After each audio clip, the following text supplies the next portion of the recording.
Hello, everyone. Welcome to this week's Indie Artist Music Hustle with Blind Intelligence. I'm your host, Miss Ronnie, and as always, I need you to hit that like, share, and subscribe button because here we always seek to give you exquisite cranial repertoire. This week, we have a very special guest. We have Nihal. Say hello to everyone. Hi. My name is Hayah. Thank you so much, Ronnie, for having me. You're welcome. What we're going to do is we're going to let you take over and tell everyone a little bit about yourself. Sounds good. Sounds good. Well, yeah, before the episode, we were just talking about, you were asking me where I was from, and it's kind of like a great and complex question for me. I've never had a straightforward answer, and I've always given a different answer because of my life path and my history. So if I were to go from the beginning without giving you too long of a bio, I was born in Cairo in Egypt. And when I was little, my parents moved to France for work. And then I grew up in Paris. I lived in Paris for about 15 years. So most of my like childhood and adolescence, and then came to California in my teenage years. Went to high school for from junior to senior year, which was super confusing because I didn't speak English really well, but I managed, and I learned it because I had good friends. And yeah, then just went to school and ended up somehow in the music industry, even though that wasn't at all what I studied. So that's a little bit of my path, and I'm currently living in San Jose, and have a couple of bands, including Sweet Hayah, which is the one that tonight I think we're going to be talking a little bit about it, in the context of a new song release that we've recently done. So yeah, super excited to be here talking to you. All right. I find it very interesting. This is off the subject and it's going to sound crazy to some people, but I believe in past lives and I believe my first life was in Egypt. Mm. So I told my children when it's time for me to be buried, I said, I don't care how many plots you have to buy. I said, I want my body wrapped like a mummy. I want standing up in my tomb. And I said, I want my couch. I want my computer there. I said, because nobody knows what goes on in the afterlife. And I would like to be comfortable because you don't know who I would like to invite over. I love that. You're gonna have all the old kings and queens coming to visit because time doesn't matter in the afterlife. So I'm Right. gonna tell you my grandma's name, which is also in the Steve Wonder song, "Isn't She Lovely?" is Aisha, and so her name was Aisha, and Aisha also means life in Arabic, and Hayah in Sweet Hayah also means life. So our band name kind of is like a little nod to my grandmother and the concept of life, the concept of also life beyond the living. So it's like Look, I take that. I take that because, like I said, I think I'm Egyptian anyway. um I Tell me, how did you form a band? Did you form the band when you moved to California? Was it like something that happened during COVID where everybody was meeting virtual and decided to get together? I mean, how did you form the band? That's a good question. And actually, we've been together a little while now, I'll tell you, but I think it's funny that you mentioned the COVID thing because I know so many people who got together as bands during the pandemic because all of a sudden they did have this bandwidth, this time to start playing their instruments and practicing and connecting online and saying, when things, kind of calm down, let's get together. And there's all these pandemic bands, I like to call them, like pandemic babies, pandemic puppies, pandemic bands. It's a thing. Babies. Yeah. But so no, Sweet High has been together since 2011, so it'll be 11 years. It was 11 years, July 20. I should know this. No, August 5th. August 5th is our anniversary. It's coming up this week. Um, and so we'll be together. We'll have been together 11 years or 12 years. I can't count. I'm not very good at math, but so we actually met at an open mic 12 years ago. I'd be just a singer songwriter. I'd go and show up with my keyboard and my my ballads. Most of the time, it was my sad songs at the time. And I met these guys, our former drummer Josh Gardner, and my now current guitarist Devin Moreno, and also former bassist Aaron Marquez. We met one night at this open mic, and I loved what they were playing, and they liked my style, and we were like, "Hey, you want to hang out sometime?" And we got together shortly after because I was lined up to play the San Jose Pride, and I didn't have a backing band, and it was just going to be me. My friend was the vice president at the time, so she was like, "Hey, you want to come and perform?" I was like, "Yeah, it would be cool to have a full band for that." And so the guys hopped on, learned a bunch of my songs, and then later on we started actually writing together and collaborating. And I'm still really close with Josh, our former drummer. His daughter is actually my goddaughter, and she's gonna be my wedding, my little flower girl. And he's coming down from Georgia, where he now lives, to just be at the wedding and play some music with us. And then my former bassist, Aaron, actually had some health issues and had to retire. But my husband slash husband to be is our new bass player, and he's been filling in and fulfilling that role. And we also have a trombone player now, which is in the last 5 years. And our new drummer, Kosuke, was actually our old percussionist. So we kind of like recycled positions in the configuration of the band. So it's a 5-piece band now. And yeah, no, it's been quite the journey. We're continuing our growth, and because of those lineup changes, we've had a lot of I'd say evolution and development in the sound of the band. We started maybe a little bit more on like the rock and funk side of things, and then evolved a little bit more into like a little bit of retro soul, a little jazz, Latin, African drawn melodies, and as of recently, we put out a single that's kind of got a reggae vibe. So we're and all of that is because of personal development, but also just having very different and fresh ideas in the band through the lineup change.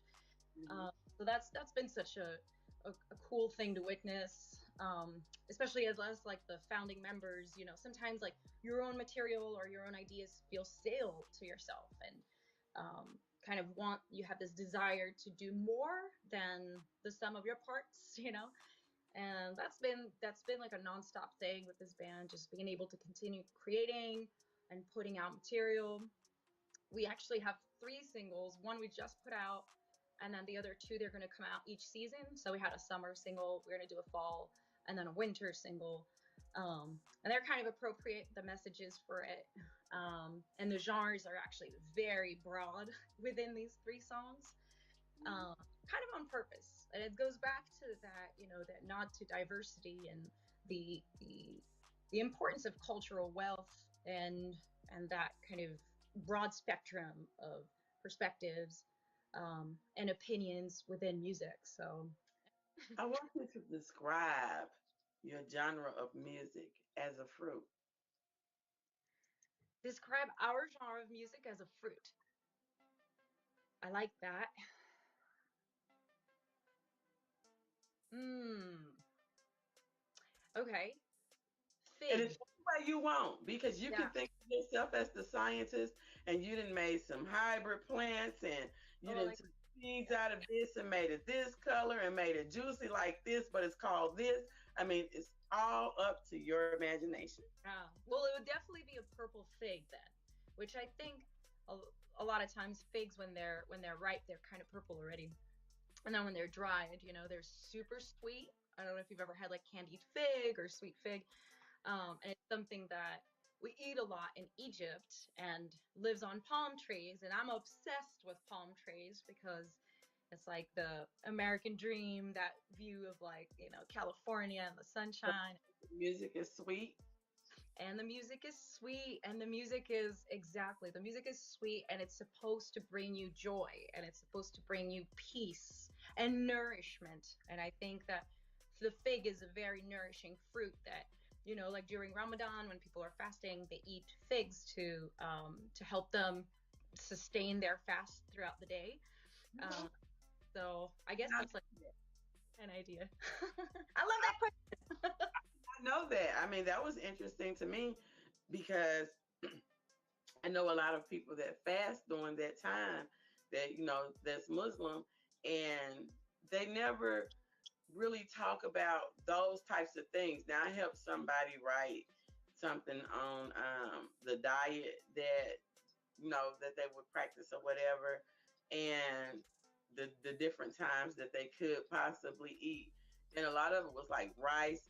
I never saw anything, and I'm not saying that it's not there in American literature that talked about the fig. So because I had done some research in that area, I found that very interesting. So Awesome. That's cool. And you learn a lot about a culture through the food, right? Through what people eat. That's a huge part of culture and travel. so what is the culture of your band? It's super multi faceted. Well, like I said, like I'm a mess, right? I'm from like 3 different continents. I'm still trying to figure out what home really means, but both my drummer and my trombone player are from Japan. So they're born there and have part of their childhood was there, and then grew up the rest of their adolescence and adulthood obviously here. And then my guitar player has some Mexican roots, and then my husband, who's now the bass player, is kind of like a California medley as well. So when I think of like the culture of our band, instead of thinking about these individual things that we all are separately, I think of how together we're like this global unit of, several facets. So I think I guess we're a very Bay cultured band because, it's like that whole discussion we were having about the diversity in our area. So that answers the question. You told me that y'all have been a band for 11 years, and so that y'all were already a band before COVID. So I know that you were performing and doing all these things. What happened during COVID that you found was a weakness in the band, and COVID allowed you to strengthen that area? Such a good introspective question. We did have to put up mirrors during COVID and see what was not working for sure. Because all of a sudden, the thing that we did really well, we couldn't do, which was get together and jam and play and write. So all of a sudden, this entire aspect of our relationship is gone. So what we did end up realizing is that there was, and huge part of it is like my lack of, at the time, I'd say like business savviness, and the things that I was really lacking as far as how I could better lead the band and how I could better like just improve our marketing, improve our image, improve our branding. And all these things started happening during the pandemic, where we actually started having regular band meetings every Tuesday for I want to say almost 2 years straight, until we started being able to get together and perform and play again and rehearse. We did a lot of Zoom shows during the pandemic as well, with masks on outside. And so I'd say that the best thing that came out of that is realizing that we needed to talk beyond music. We needed to talk like we really are a business, because we are in the music industry business. And so I think it's helped us really fine tune our branding, our intention with the music that we're putting out, our timelines on things, like how long does it really take to record, release, and do PR and promo, and find a better team, a more solid team, people we can count on, like have our go-to flyer person, have our go-to website design person, our PR person, our media connects, etc. So I think it helped us pause and really look at the grander scale, and try to find a way for Sweet Hayah to become just as solid, digitally as we had been in person at shows. And so it's helped us create a better presence and a more, I think, put together business. So What I was going to ask you, do you think that um, you were saying that it was mostly where you jammed and performed live together and different things like that? Do you think that COVID allowed y'all to reach a larger and more broader fan base throughout COVID? Did you see any change in how your fan base grew and where it grew throughout COVID? yes, yes, absolutely.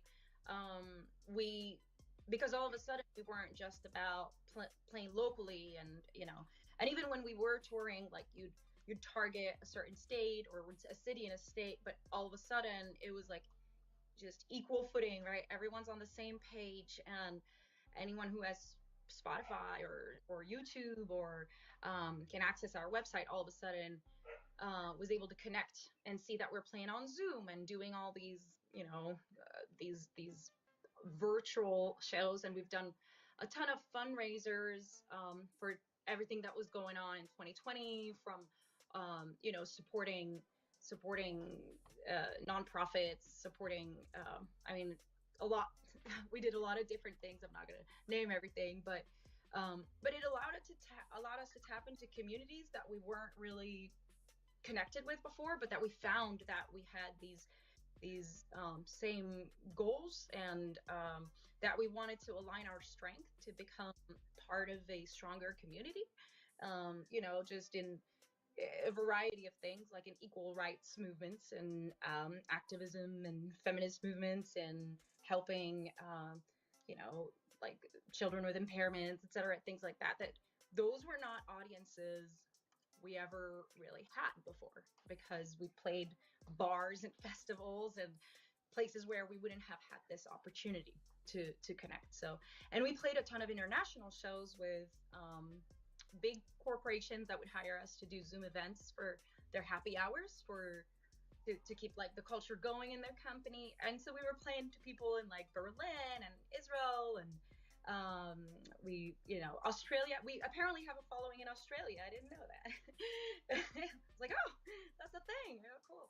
And so you find out you have a market in places you didn't know, like people even knew about you. So Mm-hmm. uh, that's really cool. That was a good feeling that international reach during the pandemic, despite all the madness. So Okay.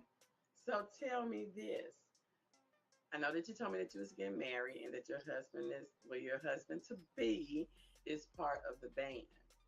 How do y'all, and I said y'all, handle disagreements about the music, but try not to discuss it in the relationship? ah, I can't say we don't, like, we discuss everything in the relationship. Like, such a huge part of our relationship is music, because we also have a French classics duo, we have a blues band together, and so this is just like an extra band that we're together in. But I've found Everybody don't have extra bands. what's that? I said everybody just don't have extra bands. No, it's sometimes I feel like it might be too much, but we're having a good time doing it. What it does, just like COVID kind of did, it really amplifies the areas of improvement in communication, right? So, sometimes when we're really comfortable with a partner, we tend to say things without the filter, or the way that I would say, for example, my guitarist, like, hey, like, do you mind turning down a little bit? Which rarely happens because he's really good at dynamics. But if I were to say that, I'd probably say it like very, but it's true that sometimes if I say it to my husband, I'd be like, maybe you could just turn down, And so it's about like learning how to like put everybody on the same level, whether we have that extra level of intimacy or not, and being professional in those moments that really require us to be. And then when we are just us two, sometimes like we'll be having a nice date night or something, and I'll be like, okay, can we just put the music business stuff aside? And if we're gonna talk music, let's talk about the things we're like, the new musicians that we're excited to discover, or like oh, I just heard the latest Leon Bridges album or something, and like have these conversations about how we're both passionate about music rather than, continue to like, oh, we need to book this and we need to do that. And, because I can quickly get into that mode. So it's good to have like that boundary, you know? Well, since you have so many bands going on, It's tell busy. me about your latest project.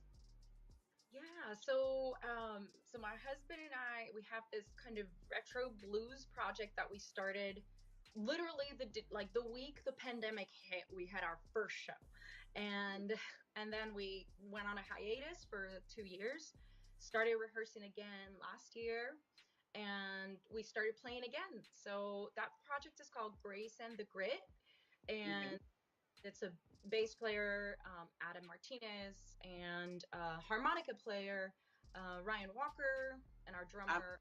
I'll make sure to link it to the video. Thank you so much. Yeah, and Matt Ponzino on the drums, and then Austin, my husband, Austin Geiger on the guitar. So in Sweet Hayah he plays bass, and then in Grace and the Great he plays lead guitar, and then I sometimes play rhythm guitar, but I mainly just sing in that band. Well, and I play melodica. I like the melodica, like an accordion.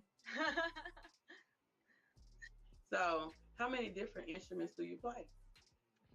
So my first instrument was actually the keys.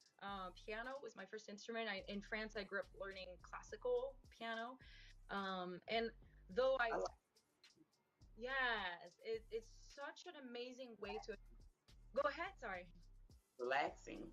it's so relaxing, and my favorite thing playing piano is actually just improvising, like relaxing, meditational music. And then, later on when I got into songwriting, I was writing a lot of ballads. I wrote a little bit, like a few kind of ska reggae beats on there too that we ended up covering with Sweet Haya. Um, and so I'd say like my original instrument was piano, but I've kind of set it aside the last few years to learn guitar, and then I started learning guitar to kind of play rhythm and back up, my guitarists when they wanted to do lead, and then I play a little melodica with our French project because it has that kind of like accordion vibe, so it goes really well with the French classics like Edith Piaf and all those. So yeah, I love playing the drums, but I'm terrible. One day I would like to be a drummer as well. It's like on my list, my bucket list. So, which instrument do you feel that is the most strenuous on your hands? Strenuous on my hands, probably guitar because I grew up playing piano, so my fingers I think have the muscles already like developed. But with guitar, it's a whole set of new muscles, the way that you utilize your fingers. Oh, bless you. Um, it's definitely more challenging for me, and both like Devin from Sweet High and Austin always tell me like you just gotta build up those calluses, and I build them up and then I just stop and then I build them up again and then I'm like so it's about consistency, and um like it it's something that I probably have to build up, so hopefully I'll Okay. have to do that. But yeah.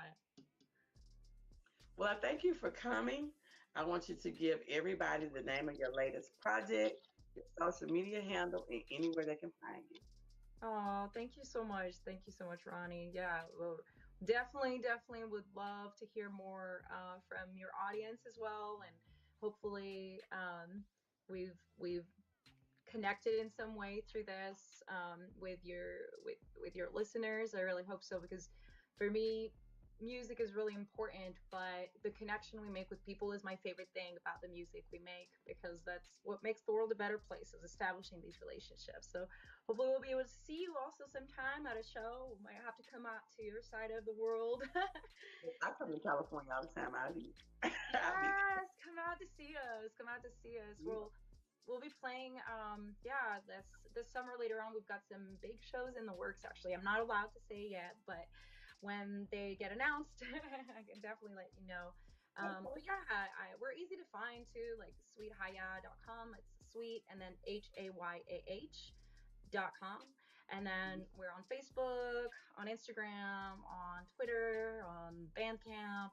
all those things. YouTube, YouTube, Spotify.